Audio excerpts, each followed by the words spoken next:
दोस्तों नमस्कार। जम्मू कश्मीर का विधानसभा चुनाव अब पूरी तरह से समाप्त हो चुका है। आज वहां बम्पर वोटिंग हुई है। जो 40 सीटें जो बची थी तीसरे चरण की, वहां बम्पर वोटिंग हुई है। और वहीं दूसरी ओर हरियाणा में भी 2 दिन के भीतर चुनाव प्रचार समाप्त हो रहा है।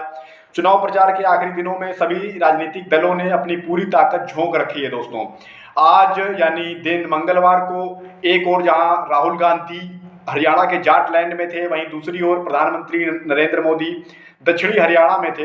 हरियाणा के पलवल में मोदी जी ने एक विशाल जनसभा को संबोधित किया और कांग्रेस पर एक बार फिर से वही पुराने निशाने साधे। उन्होंने कहा कि कांग्रेस दलालों और दमादों की पार्टी बनकर रह गई है। कांग्रेस के शासनकाल में दामाद और दलाल मालामाल हुए, जबकि किसानों को सिर्फ 2 रुपए का मुआवजा मिलता था।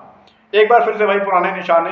हालांकि सवाल फिर उन्हीं से पूछे जाते हैं कि भाई 10 साल हो गए आपकी सरकार को, तो ये दलाल और दामाद पर कार्रवाइयां क्यों नहीं हुई। सवाल ये भी उठता है। रॉबर्ट वाड्रा ने अभी हाल ही में प्रधानमंत्री मोदी को सीधी चुनौती भी दी थी कि मोदी जी, अगर मैंने कुछ गलत किया है तो जांच एजेंसियों के जरिए आरोपों को साबित करें कि भाई हमने कोई जमीन घोटाला किया है। वहीं दूसरी ओर अगर हम राहुल गांधी की बात करते हैं तो राहुल गांधी आज हरियाणा में उन्होंने बम्पर एक बार फिर से रैलियां की हैं, जनसभाएं की हैं, रोड शो किया है और यात्रा के जरिए किया है। विजय संकल्प यात्रा पर निकले हुए हैं राहुल गांधी। और आज ये दूसरे दिन ये यात्रा हरियाणा के जाटलैंड में थी, उसी जाटलैंड में जहां पिछली बार कांग्रेस ने अच्छा प्रदर्शन किया था।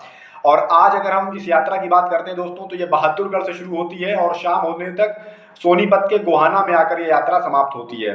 बहादुरगढ़ से यात्रा शुरू होती है, उसके बाद सोनीपत के सेक्टर 15 में राहुल एक जनसभा को संबोधित करते हैं और अलग अलग मुद्दों पर सरकार को जमकर घेरते हैं। उन्होंने जो स्थानीय वहाँ पार्टियां चुनाव लड़ रही हैं, जैसे आम आदमी पार्टी, बसपा, इनेलो, इन सब भी पर भी निशाना साधा कि भाई ये भाजपा की ए, बी और सी टीमें हैं जो वोट काटने के लिए चुनाव लड़ रही हैं। वहीं दूसरी ओर उन्होंने गोदी मीडिया पर भी जमकर हमला बोला कि मीडिया जितनी चाहे गालियां दे ले मुझे, चाहे भाजपा वाले चाहे मीडिया के जरिए जितनी भी गालियां दिलवा दें, लेकिन वो उद्योगपतियों का जो पैसा उद्योगपतियों को दिया जा रहा है, उनके जेब में जो पैसा डाला जा रहा है, वो पैसा उनके अकाउंट से निकाल करके गरीबों के अकाउंट में डालूंगा जब हमारी सरकार बनेगी। चाहे जितनी भी उनकी आलोचना की जाए, उन्हें उससे कोई फर्क नहीं पड़ता। इसके अलावा उन्होंने आरएसएस को लेकर के बड़ा निशाना साधा कि आरएसएस वाले मुझे देखते हैं तो छिप जाते हैं, डरते हैं, ऐसा उन्होंने निशाना साधा।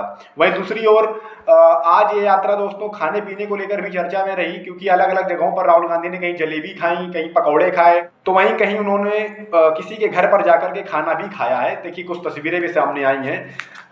गोहाना में जलेबी खाते हैं। खबर ये भी है कि गोहाना में यानी सोनीपत में राहुल गांधी को चावल भी गिफ्ट किए गए।